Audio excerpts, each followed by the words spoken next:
Do you have sore joints? There's a pill for that. Pee too much? There's a pill for that. Pee too little? There's a pill for that. Blood pressure problems? There's a pill. Feeling sad? There's a pill. Scratch your elbow? Well, there's a pill for that. This time on 50 Sucks, let's look at the world of the drugs we take. If your new doctor seems to be about 9 years old, or you've started to notice that people call you sir or ma'am, you might think that middle age sucks. That's why I'm here. We can get through this together. Hold on, just a sec. Let me get my reading glasses so we can look at the lighter side of midlife on 50 Sucks. You know what? I think that all people have one thing in common. The fact that makes us brothers and sisters no matter what our backgrounds, color, financial position, or religion. The junk drawer. Don't we all have a drawer? It's usually in the kitchen. That catches all the flotsam and jetsam of our lives. The rubber bands, stray paper clips, random tools that you never put back in the toolbox, business card of the plumber who fixed your sink 2 years ago, little plastic caps that have absolutely no purpose, but that you keep because you know you'll find what it belongs to the moment you throw it away, and pill bottles.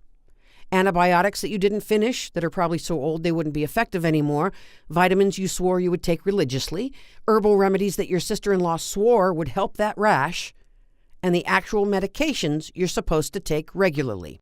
Let's talk about those medicines, shall we? Because I don't know about you, but my, shall we say, prescription inventory has grown exponentially since I turned 40. In fact, I'm going to have to admit to you that just a while ago, I actually got one of those days of the week pill holders so I could keep them all straight. I fill it up every Sunday for the following week, and it makes it very apparent that I should have bought stock in a pharmaceutical company and that my body is a petri dish of chemical warfare. I take 5 pills each day. There's what I call my nut pill. That's an antidepressant I've been on for over 20 years. I don't know why. I'm not depressed. Oh, I guess that means it's working. I take a pill for overactive bladder. I take a small dosage of cholesterol control. Let's see what else. There's a couple of others. They're kind of pretty, really. All different colors. Kind of like taking a handful of jelly beans every morning. Just kidding, kids. Don't try this at home.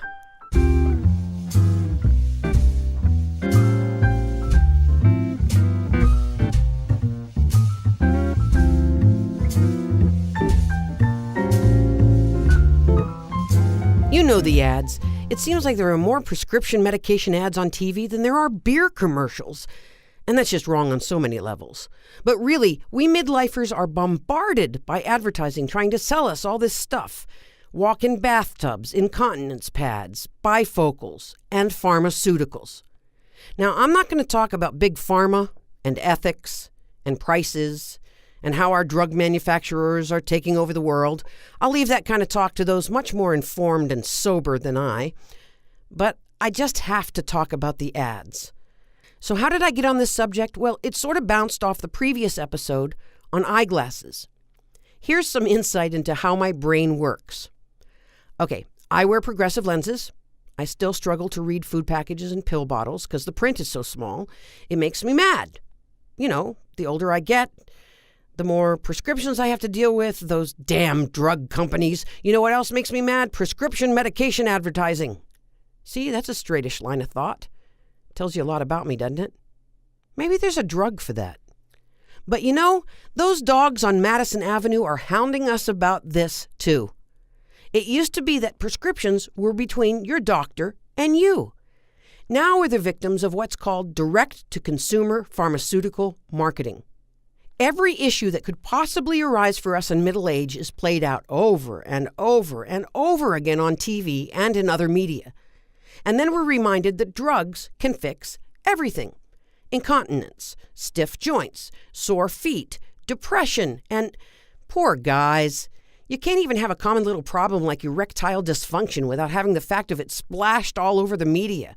No wonder so many of us need antidepressants. Did you know that there are regulations about what drug companies can tell us about their products? Health Canada generally walks hand in hand with the U.S. Food and Drug Administration. You know them as the FDA. when they put some parameters on pharmaceutical advertising. For instance, in any drug ad, they have to mention at least one approved use for the drug, the generic name of the drug, and all the risks of using the drug. You know, that disclaimer you always see in small print at the bottom of a magazine or newspaper ad, or that fast-talking list of possible side effects in a TV or radio ad, while there's some wonderful footage of a happy family or couple or walking on the beach or something that distracts you from what they're trying to tell you. That's technically called a brief summary. And drug manufacturers must include all of this in their commercials. Who should not take the drug, when the drug should not be taken, possible serious side effects of the drug, and if known, what can be done to lower the chance of having them, and frequently occurring or not necessarily serious side effects. Like this. Call your doctor if your depression worsens or if you have unusual changes in behavior or thoughts of suicide. Antidepressants can increase these in children, teens, and young adults. Elderly dementia patients taking Abilify have an increased risk of death or stroke. Call your doctor if you have high fever, stiff muscles, and confusion to address a possible life-threatening condition, or if you have uncontrollable muscle movements, as these could become permanent. High blood sugar has been reported with Abilify and medicines like it. In some cases, extreme high blood sugar can lead to coma or death. Other risks include decreases in white blood cells, which can be serious, dizziness upon standing, seizures, trouble swallowing, and impaired judgment or motor skills. So basically, if you take this medication, the world as you know it will come to an end. But anything's better than being depressed, right?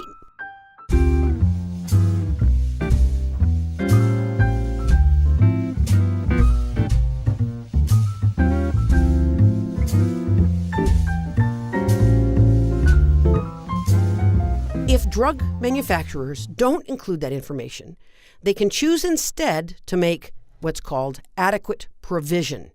That tells the audience where to find the drug's prescribing information, like when you hear them say, check with your doctor, or they provide a toll-free number or a website address. Some people have had changes in behavior, hostility, agitation, depressed mood, and suicidal thoughts or actions while taking or after stopping Chantix.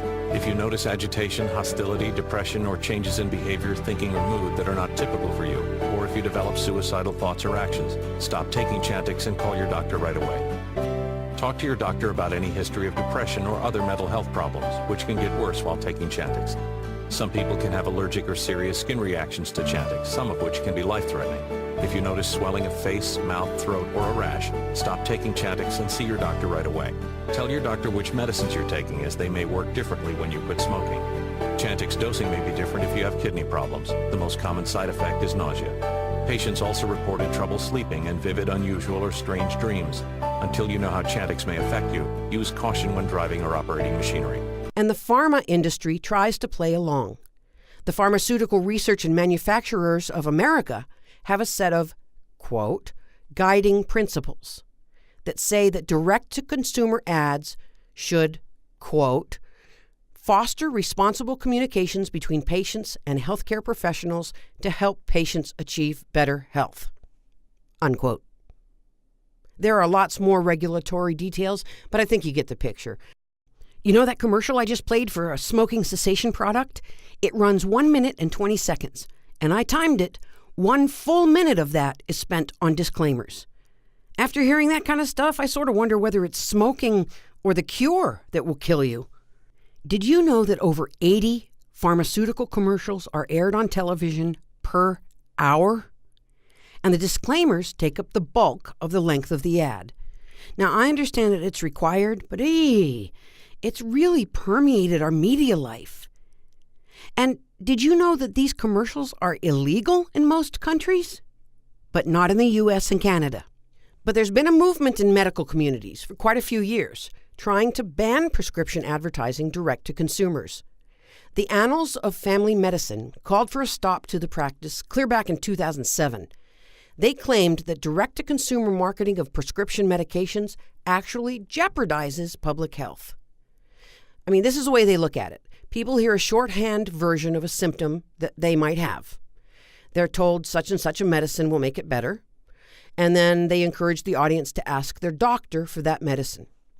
So the doctor is put in this role of a gatekeeper for the drug, rather than a gateway for prioritizing health care based on the concern of the patient and science-based recommendations for, These researchers argue that ads promote drugs over healthy lifestyle.